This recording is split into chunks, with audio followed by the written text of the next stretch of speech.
Good evening and welcome to a very special episode of Why Did Not You Warn Me? I'm your host, Matthew, the Dr. Danko. I'm Hillary Crum, still with no Just cool nothing. handle. I haven't logged on to Twitter.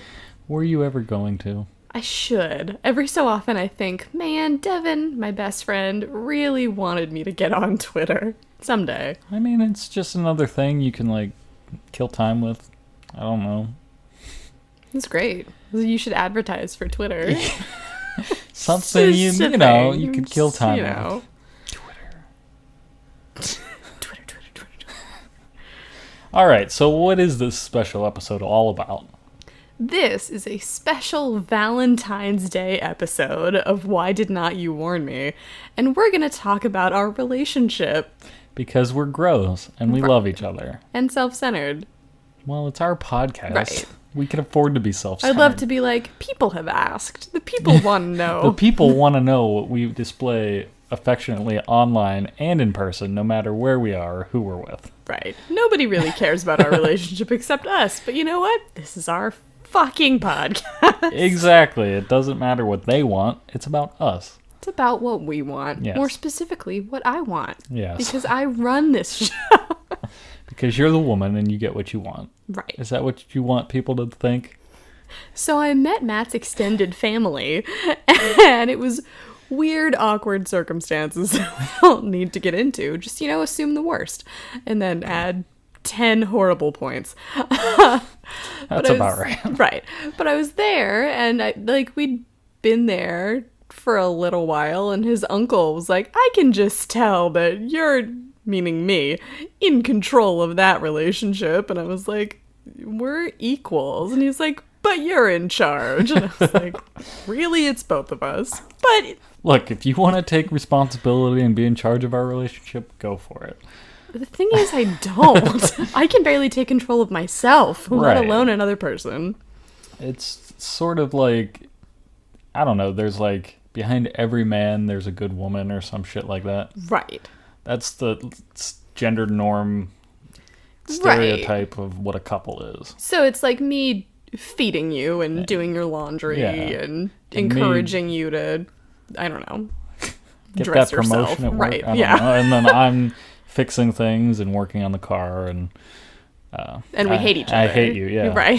I'm a nag. Right. You're clueless. Yeah. If I leave you alone with the kids that we don't have, then all of you will be dead. Yeah, I can't boil water without your help. Right, without setting off the smoke detector. Right. This is the norm for heterosexual relationships, and it sucks. Yeah. Like, I don't get why people have, cultivated it for so long and was fine with that.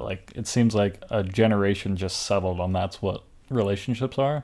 right, that's what love looks like. And I mean, you see it in television constantly. Right, you grew up with that shit. Yeah, the 90s shit, and I mean, obviously back, but into basically what television is now. Yeah. All the jokes were the sitcoms were husband and wife, they fight a lot, the in-laws are terrible, and they don't have sex enough, but they also hate to have sex. It's like a chore, and And the woman is always faking it because Yeah. her pleasure is not important. and the man lasts 2 seconds, and it's just about his gratification. But that's very consistent throughout a lot of television. Which means, unfortunately, that is the paradigm that society has adopted. Right. Which leads to the very delightful interaction with Matt's uncle. Don't get me wrong, he's super nice, super Yeah, supportive. I mean- You guys seem like you really like each other. But, wow. What an incorrect And- concept of... Not only that, just we didn't spend that much time with everyone for that assessment to be made. We also don't speak in front of other people. So it's you and I off by ourselves kind of while everyone else is engaging in conversation, and you and I Right. are just talking to each other. Right. As most social situations go. Right. And generally about the other people in the room, but people are so loud that they Yeah. just don't notice. Right. You know what? I don't need to get into specifics, but there have been some conversations where we have been pretty close to the people that we are talking about, Yeah. and they have no idea. Right. Using names, not even being subtle. Yeah, Anyway. they're just so wrapped up in what they're talking about that we just go unnoticed. And I mean, that's fine. It's like, we fine. don't care. We're We don't quiet want to be together. the center of attention. But Exactly. it's just funny to see how, So with our lack of interaction, Yeah. there was still the assumption made that, I beat him. yeah, and that, like, I wouldn't be functional without you, or Right. something like, yeah, I'm good, but it's because you taught me to be that way, or something like Right. that. I Like, you can't remember the words. Take care of but- yourself as a human. Right. Like, And, like, I mean, I've been... right. It's weird because, like, growing up, like, I was always, like, I was getting good grades, and, like, I had my head on straight, and, like, I've never veered off course. Like, that's sort of been consistent throughout my entire life, so much so that they know that. But now that, like, I've introduced a woman, they seem to, like, have 180'd that, where I just can't do anything for myself, and now it's up to you to fix me. It's very strange. I don't understand why that happened. I don't either. And it was, like, the first time any of my extended family was really meeting a significant other. I thought you said there had been. There have been, like, sporadic Not like the whole instances, not group. like a whole, like, you had almost everybody in my family at one did. time. All at once. Yeah, and we don't really do Thanksgiving like that, or things like Christmas. Like, we don't generally celebrate as a family just because of the geographical locations of everyone. Like, my mom's younger brother, my uncle, obviously, lives, like, 45 to an hour outside of Pittsburgh, which isn't that much of a drive, but the uncle you met Right. lives in Philadelphia. So, like, to get everyone in one location doesn't work sometimes. And we used to do it when we were kids, like, to get everyone in the house for Thanksgiving. But since we've gotten older, we've sort of stopped doing that. So you met everyone All at once. And that was the first time that has happened. Right. And Matt has met my family a couple of times, and they're like a piping hot pot of crazy with the best of intentions. Right. I love them Always all welcoming, dearly. yeah. But yeah, I mean, has my family made assumptions? I don't remember about you, about the nature of our relationship. I mean, not to me directly. my I family's know. very matriarchal. Right. So. I mean, there was at Thanksgiving the first time, you and I were glued at the hip. Oh, right. That was pretty much it. My uncle just thought it was super weird how attached we were. Yeah. I mean, granted, at that point, we had been dating for like a month minute. and a half. Yeah. And I was like, you want to meet my whole family right away? Sure, why not? Right, you Free dove turkey. in. I was afraid to leave you to go to the bathroom.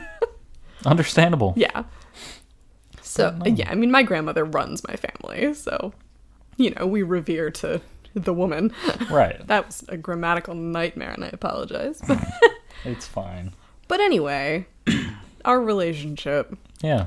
Like, one of the things that I think is coolest about our relationship is that we're super open with each other. Yeah. About everything. It's another thing that TV has taught me not to do, and that's not Right. like lie or hide things from the other. Like, even just to spare feelings, like, open communication is like, it's lame as hell to say, but it's true. Like, just talk. Talk about everything. Like, it sounds so simple, but, the TV trope of, you hide something or you don't say something because, well, it'll be easier if they don't Yeah. know. But obviously it blows up down the line Right. because that's how it works. So if you say, straight up, I'm doing this, it might not make you happy, but it's going to make you less happy if you find out that I kept it from you. Yeah. And stuff like that doesn't come up that often. No. But, things like, hey, that thing that you did annoyed me a little bit. Maybe don't in the future. Saves everyone a lot of heartache. Yeah. And it's just better that way for everyone. Right. And if you can present it in a way that it's not judgmental, it's not mean-spirited, Right. it's just, this is a thing that... Sort of just factual. Like, Yeah, informative. Yeah. I don't know. Yeah, it's gotten us this far. Yeah, and we're both pretty good about doing that. I mean, granted, you think that everything that I do is perfect. I don't know about that. No, I mean, you just don't... I don't really tend to get annoyed very easily. There are like one or two things that might hit in the moment. Okay, like, we're going to talk about this. We're doing it. Real talk.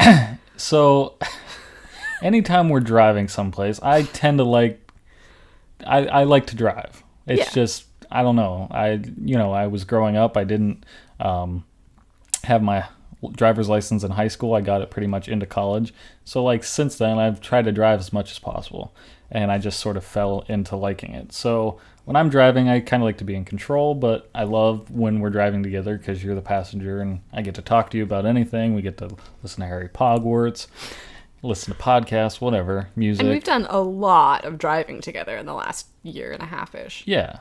Now, one thing that I do is if I'm headed to a location that I generally know and I miss a turn, Hillary will point out that I've missed the turn. I'm like, why didn't you warn me? Why did not you warn me? No, like, why didn't you say something? Like, it's her fault. But, so sometimes he does actually miss the turn, and if I don't say anything, he gets very butthurt about it. But I noticed that, and I was like, well, maybe I'll point out where the turn is. And then I'll be like, hey, the turn's right there. And he's like, I see it.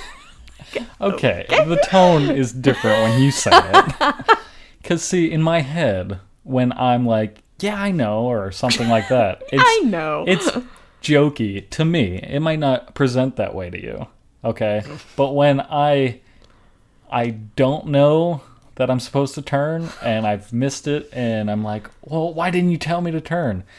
I am sort of lashing out at you because I'm an idiot. You misplaced anger. I know, and that's not your aggression. fault. It's just, since it's happened a few times here, Right, yeah. I've noticed it, and I'm like, that's not right.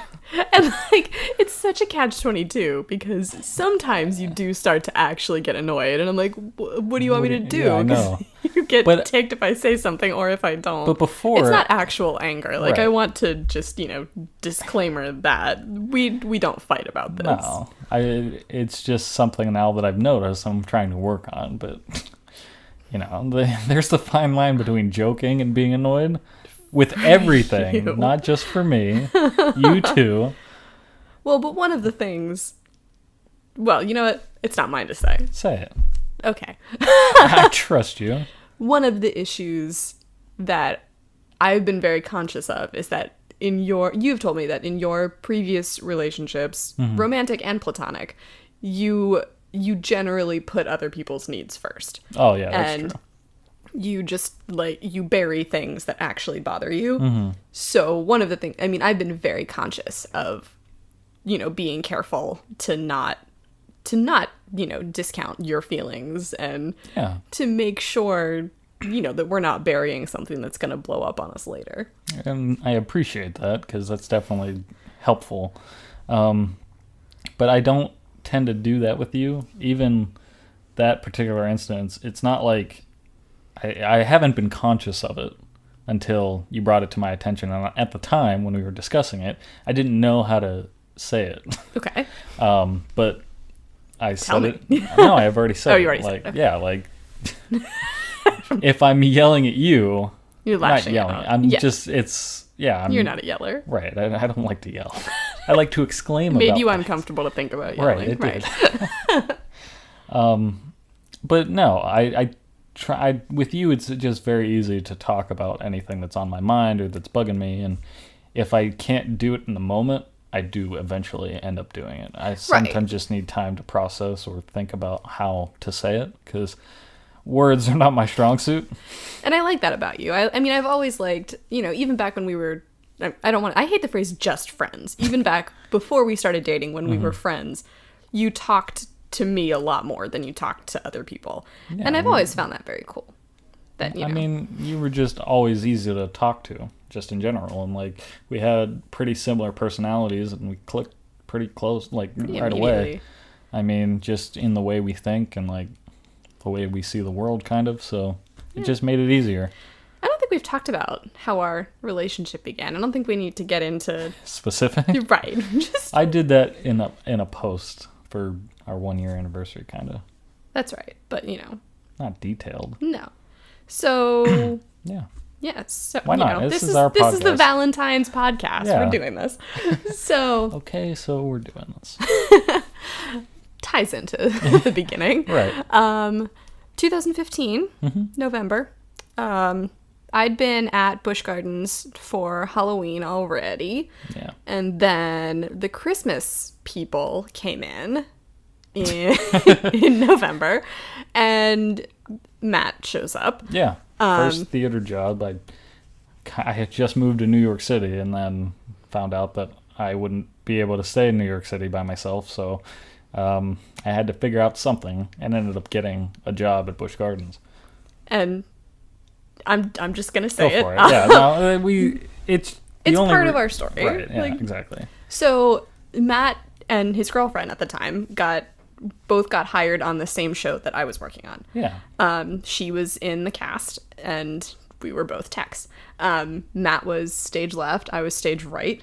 Essentially the same job. Yeah. Just on opposite sides of the deck. And we had we had a really good crew that year. So everyone got to be really good friends. So we'd work together for 10 hours of the day. Right. And then it got to the point where every night after work, we were all living in really shitty company housing. It was almost like a motel that you pull up to. Right. Yeah. With dorm style rooms. Yeah. It was real shitty. But we were all close in proximity to each our other, rooms and there were were within, picnic tables outside of almost every room, so there was a convenient place for all of us to hang out. So you'd sit outside and drink Mike's Hard Lemonade at the picnic tables for just hours after. And this is, our whole crew, it was some good people that year. Yeah. So, granted, everyone was great, but Matt and I we hit it off in a very cool way. Super lame. But from the beginning, we were sort of able to read each other's minds. And you credit it to spending so much time with a person. It was completely platonic. He was in a relationship. Yeah. I was, doing various things that I don't regret. I try not to do regrets, but You wouldn't were repeat exploring. it. I don't know. You're just living life. I was doing stupid shit, but it was a theater job, and everybody was drunk the whole time, and that's what happened. Right. And that happens at all theater jobs. Right. Summer stock in particular, and seasonal it's things. Weird. Yeah. Creepy, sexual. Because you guys there's an end date in sight. Right. You're going into that aware of it. So, sometimes a little more lax on doing things because you're like, well, if this goes great. If it doesn't, I'm not going to see this person. Never have to see him again. Exactly. And it's a bunch of people all around the same age in their early 20s. Yeah. Who have, a similar passion, a similar goal in life. It's a strange employment thing. So mistakes were being made. But, so the whole crew left that year on really good terms. We had a really good time. None of us really thought we were going to come back the next year. Yeah, I had no... well, this was my first time working in a theater job. I had no concept of what that was like, what that meant, and it didn't occur to me while I was doing it that I would never possibly see you guys again. Right. Because it's so weird. Yeah. That's not how things usually work. Right. And with retail jobs, typically, for the most part, with a few exceptions, I don't care that much about the other people I'm working with because it's a 9-to-5 job. Right. Doing, the only exception right now that I can think of is the exchange crew. Right. I'm consistently friends with. I'm on their other podcast occasionally. Guys talking about shit. GTAS. The GTAS podcast. TAS, whatever. Anyway. And Shout out. maybe one or two other people from separate retail jobs I've had because I've been working in retail just for fucking ever. But who hasn't? Right. The theater job itself, yeah, we were friends on Facebook, but I figured that was what it would be for the rest of our lives. Right. But we also, none of us could really deal with the thought of being, done. Right. So we formed this group chat with me and Matt, our stage manager, And this guy in Orlando It who was our just light board op that just... shipped us from the beginning, P.S., but also just never responded to the group chat. Right, we sort of felt bad, but we didn't want to take him out of it because Right. he's a cool dude. Yeah, we liked him a lot. Yeah. But by the end of the yeah. day, it would honestly just be you and I texting back and forth. right, Reardon occasionally would Within our the stage group manager chat, like yeah. would chip in occasionally. Yeah. But yeah, I mean, because you were miserable in New York, and I was working some shitty job and dealing with the fallout of the stupid shit I'd done at Busch Gardens. Yeah. But like we were able to talk on a level that I don't usually talk to other No. people. And maybe it was easier because it was text, and I've always been better via text. But Yeah, me too. there was also just something about you. Right. Well, there was, like you said, we were already sort of in each other's heads, and Yeah. our interests sort of like coincided pretty well for the most part. Like our first conversation being about Batman and how much you hate him. Because Batman's the worst. He's not the worst, and we're not doing this right now. Can't do this with you right now. No. But I was like, all right, this girl definitely has like opinions about shit. Oh, I do. But then because when you're doing tech at Busch Gardens, you're just there for the rest of your life, it feels like. Constantly. You're literally exchanging your life force for dollars. Yeah. Like there's that 8-hour turnaround rule, so like they can work you up until there's 8 hours between the next time you clock in, and they would pretty consistently do that, at least the first year. Yeah, they can work you a 16-hour day as long as you have 8 hours between the minute you clock out and the Yeah. minute you are required to clock back in, which is not 8 hours of sleep. That is not the same fucking thing. So we're like up to our eyeballs in Christmas shit and mud and ice And poinsettias. So Matt is super quiet, and I'm usually fairly quiet as well, but I'd been at Busch for 2 months already And because you I were did comfortable with like part of our crew had worked on the Halloween stuff. So I'd been with these people at this job for a little while, so I was a little bit more opened up. So, every technicians talk shit to each other constantly. It's just how we communicate. But one of the first things I remember hearing Matt say was we were in one of the venues, fucking Ice Town, and we had to paint everything blue. And Matt looks down and goes, "I blew myself." Which apparently is an Arrested Development reference. Yes. But I didn't know that at the time. I was like, the I just fucking kid has not said anything up to I this had blue point. paint on myself. I wasn't not going to take the opportunity to say that joke. To quietly say, I just blew myself. So there's that. And then, 47 hours of the same shift later, probably. Yeah. We were in Fest House, which is just another delightful venue at A Busch giant Gardens. dining hall. Right, with a stage With the in the stage middle. slap dab in the middle. And Right. they use these fake plastic, like, felt poinsettias to decorate the tables with. And they store them in a not climate-controlled warehouse for the majority of the year. Yeah, basically just a room that they just sit in Right. forever until they're needed. And then they're pulled out and not even particularly, like, fluffed and redusted. I don't remember if you were part of the group, but I was part of the team that brought them over to Fest House. I think the second year.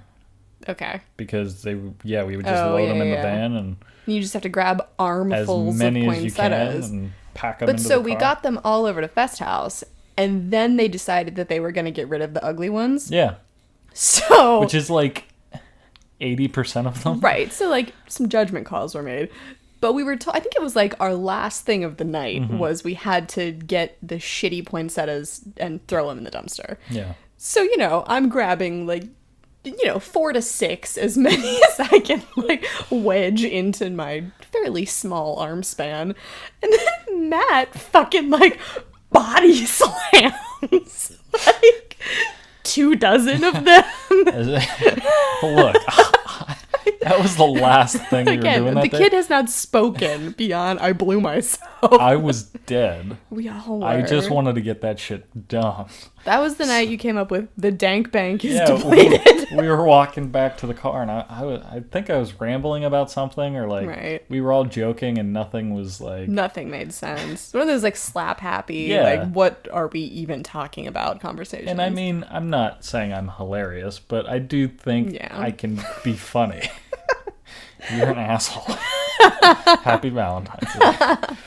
So, like, I'm usually sort of quick to get the joke that's there that I think is there. Mm-hmm. But on this particular instance, when we were walking back, like, I was just, like, zoned out. Yeah. Mad scientist hair, I'm sure. And I was just like, I can't do it, guys. The bank is depleted. Or like it's on empty. It's or on empty. something. It's running on E. Yeah. And I laughed so hard. I think I might have fallen over. The dank bank is what I call my brain. Mind you, I don't actually call it that. I just came But up you with that do in the now. moment. Yeah. I also just remembered one of my other early Danko memories. We called him Danko because everybody at Busch Gardens is named Matt. Yeah. Like 4 or 5 people in right. one room. Including usually. our stage manager. Right. Who at that point was the primary Matt. So he was Matt, you were Danko. But one of the other things that we did that year was, I think the title of the story is the San Marco Dingles.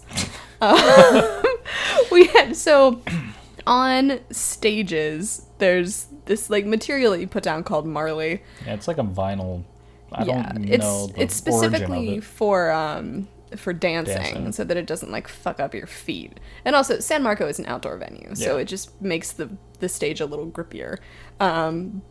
So we had to place and then, or no, I think it was already placed that year. Yeah, I think we were just taping it. So we had to tape down the Marley in this outdoor venue in Virginia in late November. Yeah. So it's fucking cold. And I think it had rained. I think it had too, which is another issue if you're trying to tape something. Right. And it was dark. Like, Yes, we had no light. They didn't have any external lights on. It was basically like that part of the park was closed, and we were just sent over there to do something that needed done. Right. With no materials other than gaff tape. Which is the Busch Gardens way of doing things. Right.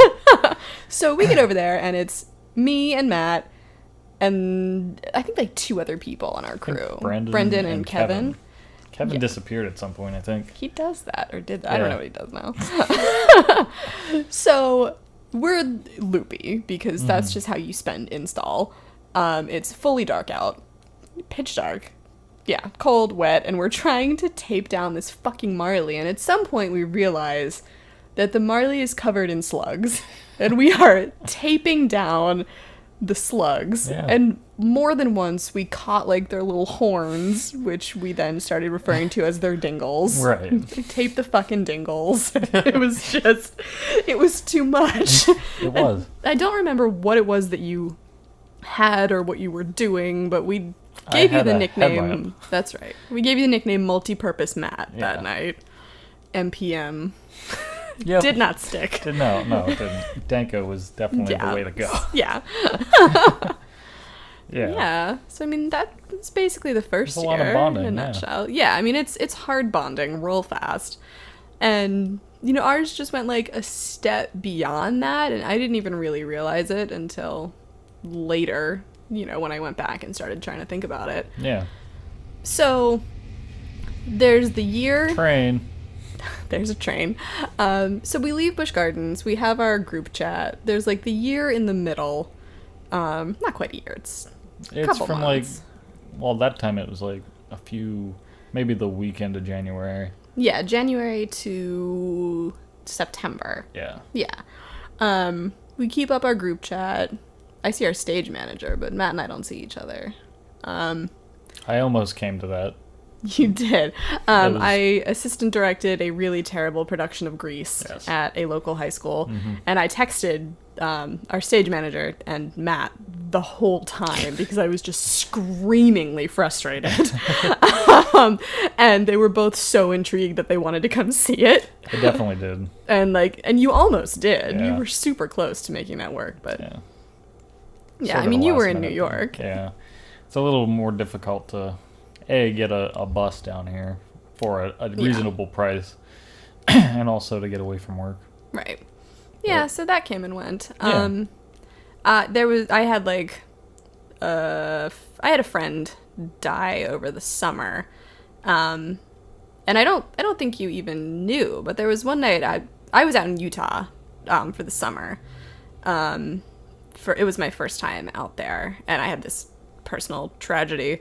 And so I was up super late one night just because I couldn't sleep. And like out of the blue, it's like 3 a.m. in Utah, which makes it like 5 a.m. on the East Coast. Something like It was that. something like that. It was some crazy fucking time for both of us to be awake. And you just out of the blue happened to text me Yeah. when I was up freaking out. And like, just like crazy shit like that happened more often than it had any right to. Right. Like, I mean, even so much, like, we skipped over it, like our parking. oh, right, yeah. When we would park in the parking lot, like, you would normally get to work before I did. Because I'm neurotic. Right. And, like, I would get there at the normal time. Right. And, like, the parking lot is filled. But At there Busch would, Gardens. At Busch Gardens, yeah, sorry. But there would always be one spot available, and it would be next to or near your car. Every time. Every time. Yeah. So, and, like, I didn't start recognizing it until, like, it was the end of the night, and we were all walking out. Right. And that I would be like, oh shit, we parked next to each other again. And that just Right. happened like every single day. Yeah, just crazy stuff like that. So then, fast forward, we all like somehow agree that we're gonna go back to Busch Gardens again because we're fucking Stupid. suicidal. Yeah. Because our stage manager said he was gonna go back. Right. So we're like, and all he's right, a good stage manager and a good guy, he's I guess. fun to be with. Yeah, It's gonna go to his head. that's fine. He doesn't listen to Reardon. this. No.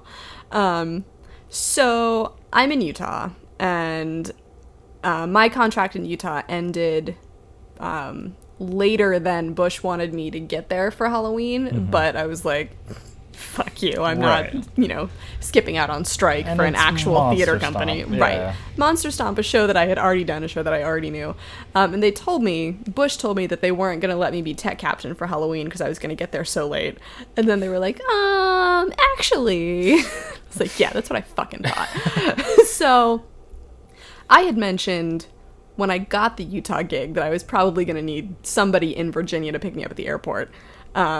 And then it started getting super close, and I just had so much going on in Utah. Again, making stupid mistakes that I had not talked to our stage manager or to Matt about picking me up. And Matt just texted me. He was like, hey, did you need a ride from the airport? And I was like, you know what? Yes, I do, you darling, magnificent angel.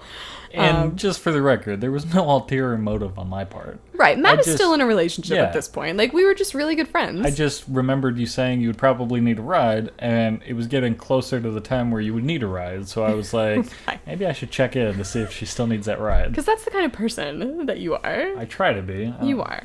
All right.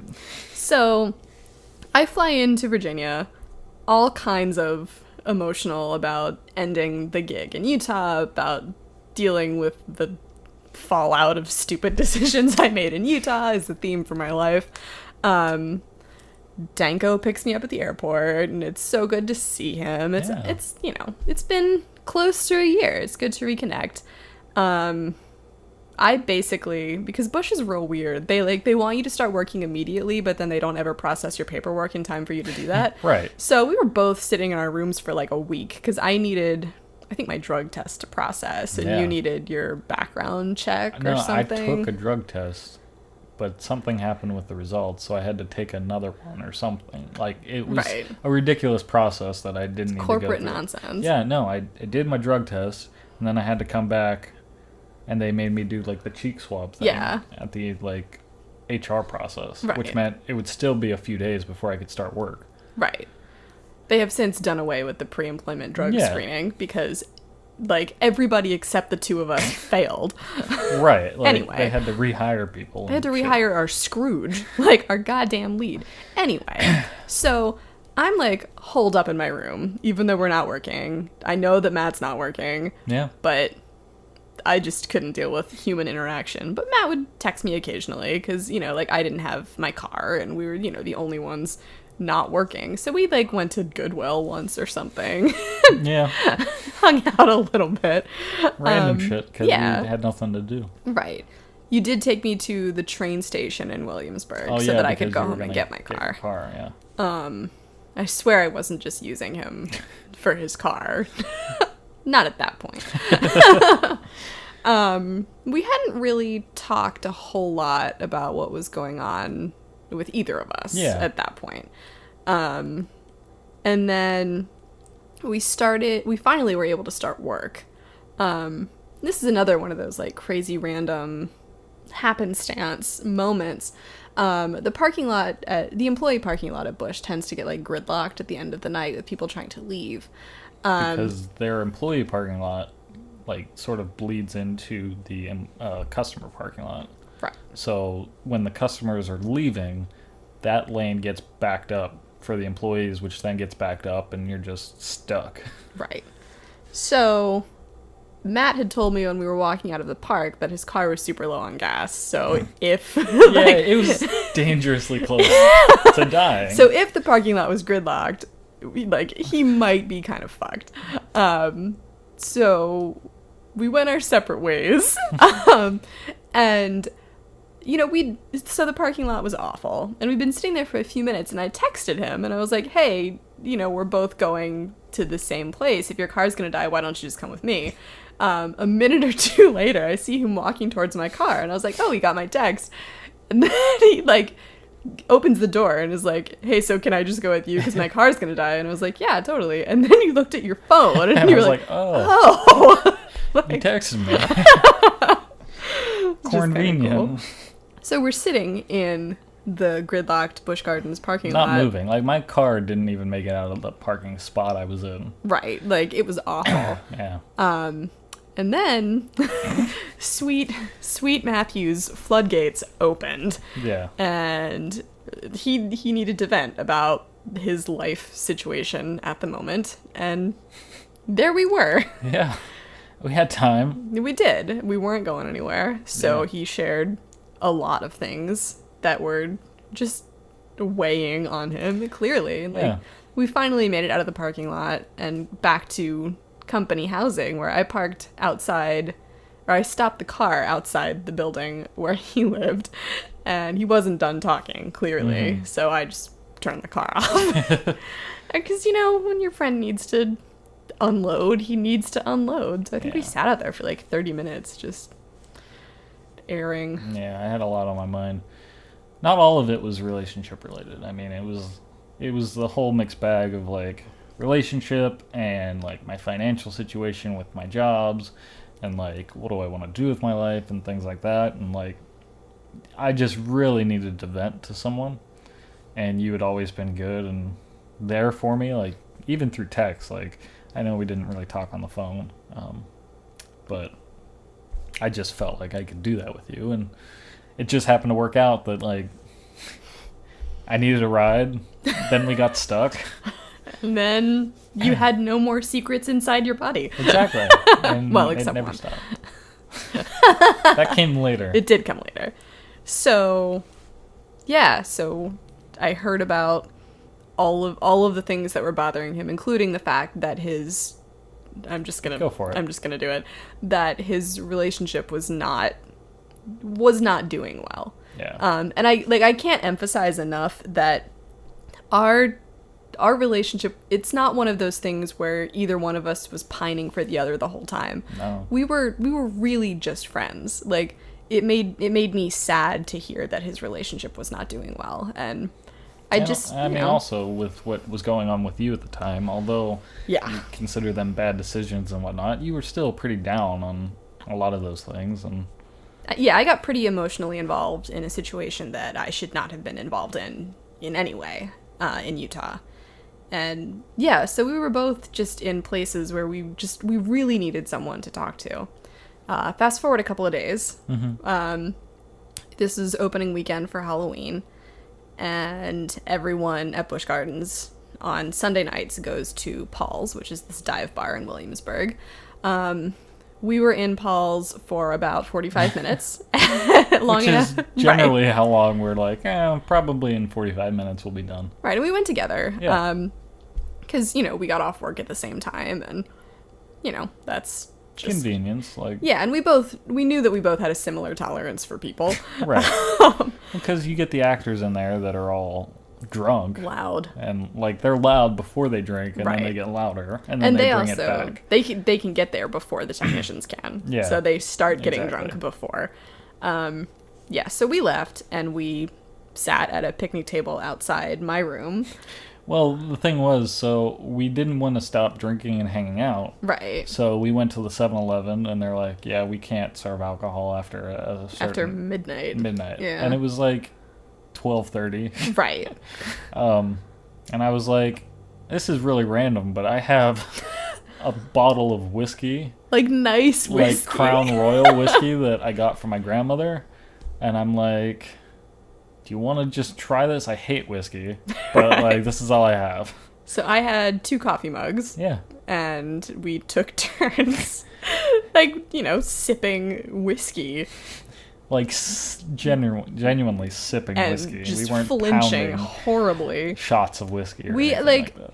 the end result was like over the course of like 7 hours, we downed half the a bottle, bottle. yeah. So we were drinking slowly, and we were mostly just talking. I was talking about all of everything that I was dealing with from Utah, from the situation with the guy to, missing dearly the work that I'd been doing out there, because, the quality of theater there versus having to come back to Busch Gardens. I talked about the person that had died quite a bit. Yeah. And, it was more opening up than I usually do. And, I mean, you said the same thing. Like, there were things that you said to me that you don't really say to other people. Yeah, I mean, because, like, you do have friends and you have best friends, but there are, like, only so many people that you can just tell everything to that, like, not necessarily fearing judgment, but just, like, things that, like, information is powerful. And, Yeah. like, having a lot of people know certain things about you lends them a certain amount of power that you don't just give out willy-nilly. Like, you have to really trust the person and really feel comfortable with the person, and that I've always felt with you. Like, it's comfortable just hanging out with you. Like, even when we were hanging out at, like, the tech tables or, like, in our downtime, like, we didn't necessarily need to be speaking Right. to just enjoy hanging out. Yeah. Yeah. And they're also, the other thing with saying things to people, if certain things change people's perception of you. So you have to know that the person that you're talking to sees you the way that you want to be seen, Right. very firmly, before you start saying things that could change that. Yeah. Yeah, so we talked until the sun came up, literally. And that, yeah, I mean, do you want to take this part? Because the next week is all you. And, over the course of those 7 hours, like, I wasn't drunk. But, No. And, I mean, the whiskey, I don't think it even made it easier to speak to you because we kind of had already had that. Right. It was more of just, like, something to do. Yeah. It wasn't, like, a social lubricant Yeah, of it any was kind. just funny. Yeah, pretty much. Like, it sort of gave us a reason to sit at the table and talk. Like, in the beginning. And then by, like, not even halfway through, we were just like, this is just fun hanging out with one another. Right. And it was over the course of those 7 hours that I found I had feelings for you. That I genuinely, like... when you're thinking about, who you want to spend the rest of your life with and, like, relationships in general, you sort of come up with, like, all these criteria for a person. You want to make sure they hit as many things as possible on that list. And when you are dating, and I've dated through, like, high school, basically once I figured out dating, I was like, this is something I want to do, because I was always growing up with the sitcoms and love romantic comedies and shit like that, I always genuinely wanted to find like my other person. And dating so many different people, realizing what I liked about them and what I didn't like about them, or like you sort of compromise your list a little bit. You take things off that you're like, that's unrealistic, or like I can do without that, and then you finally meet somebody that you don't compromise anything for, that despite everything, they hit all of your favorite like all of your points. They are the person you want to hang out with, not necessarily talk to. Like you can hang out in silence with them, and you don't have to settle for anything. And a lot of us do a lot of settling for things because we're like, either this is what I deserve, or I don't deserve this other thing, or I just, this is fine for right now, or like we sort of get complacent because it's easy or because we feel comfortable without realizing that there's something better, or there could be something better.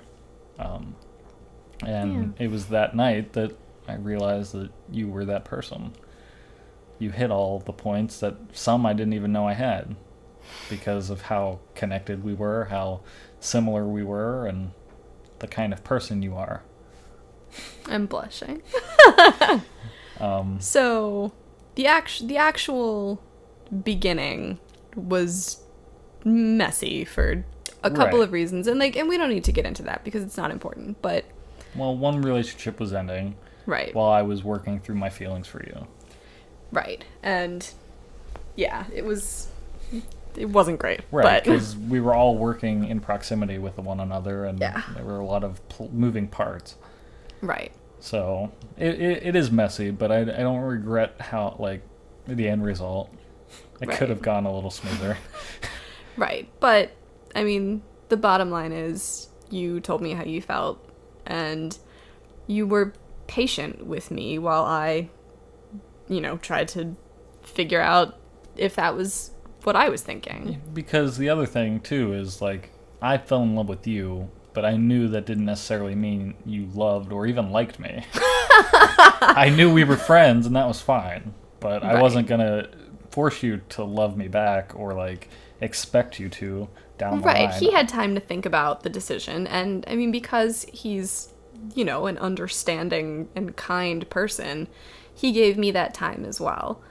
And, it was wonderful. I have a complicated history that no I don't. I did not date the way that Matt did. I just, whenever I sort of started to develop feelings for a person, they were not reciprocated, and it sucked, and I spent a lot of time alone, and I don't say that to be like, oh, just right. I did not know. I knew that I wanted what Matt was talking about. I just had to figure out how to ease myself into it, because I'd done a decent amount of messy, casual stuff. And all I knew was that I didn't like it. I didn't like the way it made me feel. And I wasn't good at it. I got emotionally involved, and it wrecked me. And like I've said, I was in the aftermath of dealing with something like that. So we moved very slowly, it was amazing, because Matt never once made me feel bad for the pace that we were taking. He just, he made it very plain how he felt, and then he basically sat there and waited for me to catch up. Well, because, when we were sitting at the table and, I was falling in love with you somewhere along that time, and a lot of the stuff we were talking about, it's we spend a lot of our time waiting, or not doing the things we want to do, doing the things that we think we can do, or again, we settle for things. Right. And when I figured out that, I was in love with you, I was like, this is something I would like to make happen. Right. And I wasn't about to personally wait Right. to tell you. Like, I didn't think that was fair to myself to do that. Again, when I figured it all out. But at the same time, I didn't feel it was fair to you to expect you to feel the same way. Right. Like, in movies and shit, like, yeah, love at first sight, or like your eyes meet and there's that moment where you Right. both are on the same page. You and I had been on the same page about everything up until this point. But that was a big thing for you because it was a serious relationship that I was after. And also just coming off of a relationship, which sort of influence might not be the right word, but we'll say influence your decision in, is this something I want to get into? Or if I should even give him time to process his feelings. Which for came the up. record, I'm still... it came up. I wanted you to just make sure that you had time to process, because, it wasn't like a weekend fling that you were I know, getting it was out a of. 5-year It was- relationship. It was a big thing. But, what it came down to was whether or not I trusted you. And I did. And I still do. And here we are. And you do trust me. I do. And like you said, in terms of criteria for looking for somebody, there are always things that you're looking for. But I'm such an introvert. And one of the things that I knew was very important to me was somebody who was going to be okay with me taking time to be by myself. Because what I did not think was possible was for there to be someone who I could be with where it felt like I was by myself. And not in a way that I felt alone or I felt isolated, but introverts need time on their own to recharge, time away from feeling like you have to be putting on a show or like you have to be interacting, time to just shut down and recharge. And I can do that with you in the room. I don't need to get away from you in order to calm down. And I didn't even think that was possible, that there was another person like that. And a lot of people will say that, yeah, you still need your alone time or your personal time, and that's fine. That's fine. A lot of people are different. Right. But for you and I, it's not because, like, we can't be without one another. We just prefer not to. And, like, why should we? Like, why should we go out of our way to be on our own if what we really want is to hang out with one another? Even if we're doing two separate things, like you're reading your book or I'm playing my game, like... Yeah. If you go to the store, I miss you, but it's not like I'm dying here without you. Right. But if I can go with you, like, it's fun Right. shopping with you. It's like... There's that whole, like... stereotype that, like, yeah, couples need their own spaces, like a man cave and shit like that, and it just doesn't make sense to me. Right. Like, I get it to a point, but if you're comfortable and you like hanging out with the other person, why is it a bad thing to want to be with the person all the time? Right. And, like, after we left Busch last year, you went home to Pittsburgh and I went home to West Virginia. Yeah. Like, and it was a shock to the system after having spent the majority of, 3 months. Yeah. 2 months probably living together. Right. And then, seeing each other every day even before that. And it sucked being 3.5 hours apart.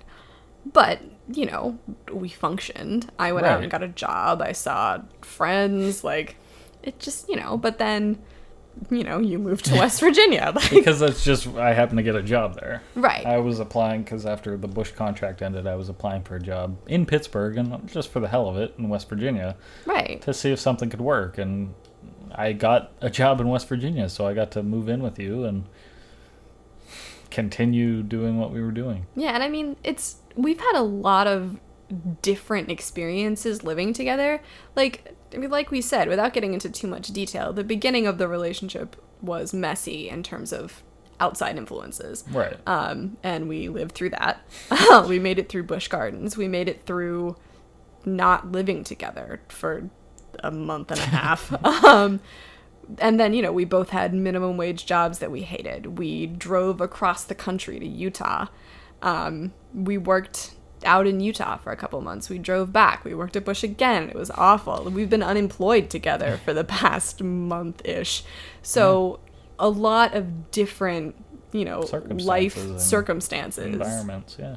And we've just, it really just comes down to listening to the other person and communicating. Yeah. And, loving each other a lot. Right. And, just knowing how to take care of each other. Yeah. Because we're pretty attentive to each other's needs. Yeah. I'll always ask, do you need anything?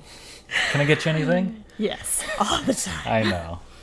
And, we both have the capacity to get decently anxious about things. Oh, yeah. Thankfully, so far they are different things. Mm-hmm. So when he's getting anxious, I'm able to be the person telling him to calm down, and vice versa. Yeah.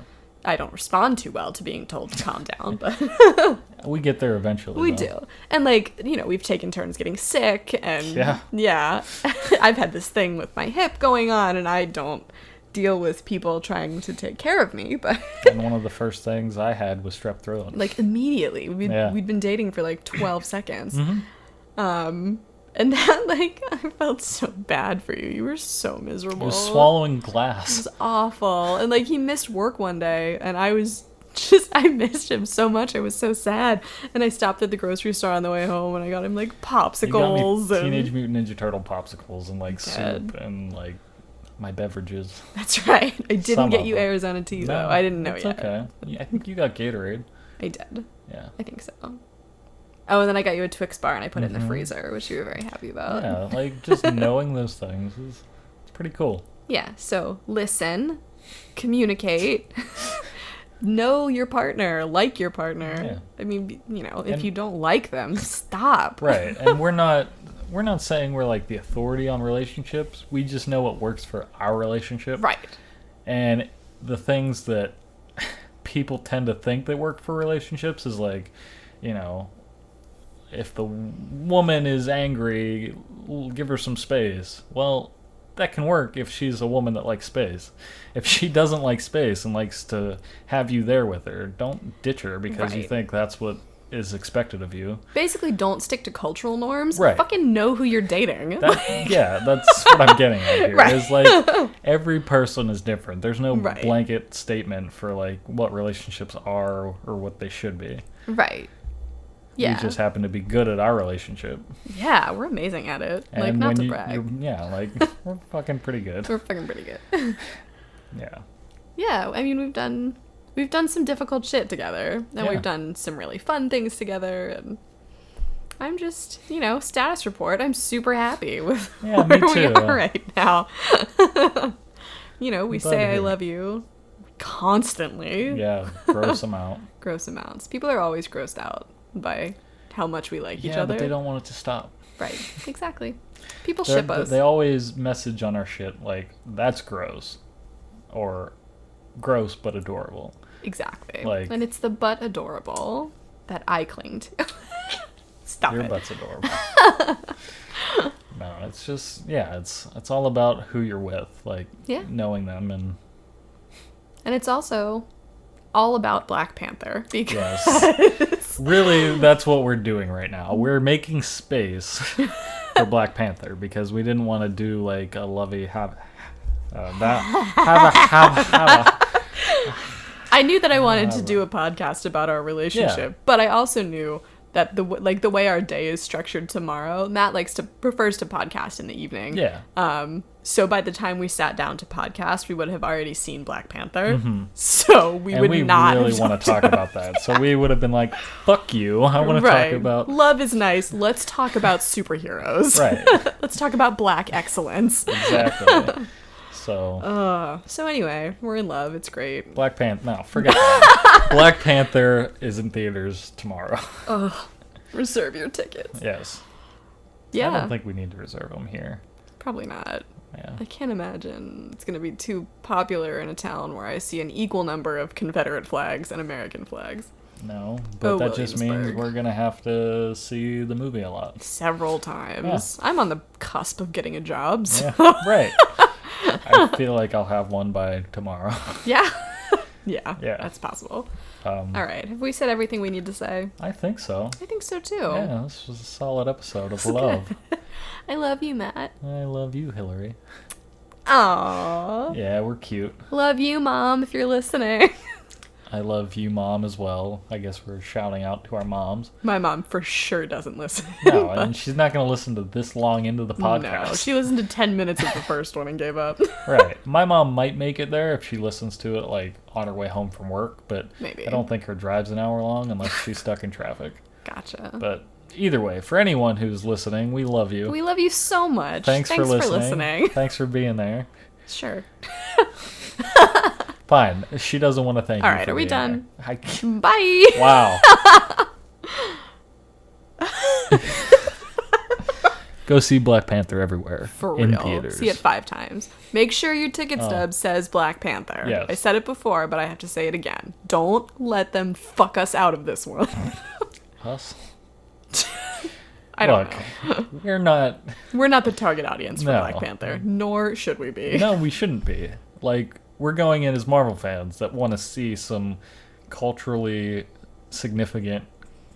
Oh my god. Look up pictures of, there have been a couple of posts of young kids dressing up as the Yeah. Black Panther characters. Oh my god, it's amazing. Like, getting to see people of color. We're on going to talk screen. about this tomorrow. I know, I'm just saying, it's fucking cool. and- Depending on how we feel about life, we'll either do a second podcast tomorrow about Black Panther, or we'll see Black Panther 3 times and do a podcast next Thursday It's about possible. Black Panther. We'll see. But in the meantime, thank you guys for listening. Thank you, Hillary, for joining me on this episode. Thank you, babe, for having me on this podcast that we co-host. Yes. You jackass. Or as your father So- says, you dipshit. This has been the Matthew Danko podcast. No, it's not. Don't call it that. I'm going to knock this fancy mic Hey, over. you can't. It was a gift. This has been Why Did Not You Warn Me? Special Valentine's Day episode.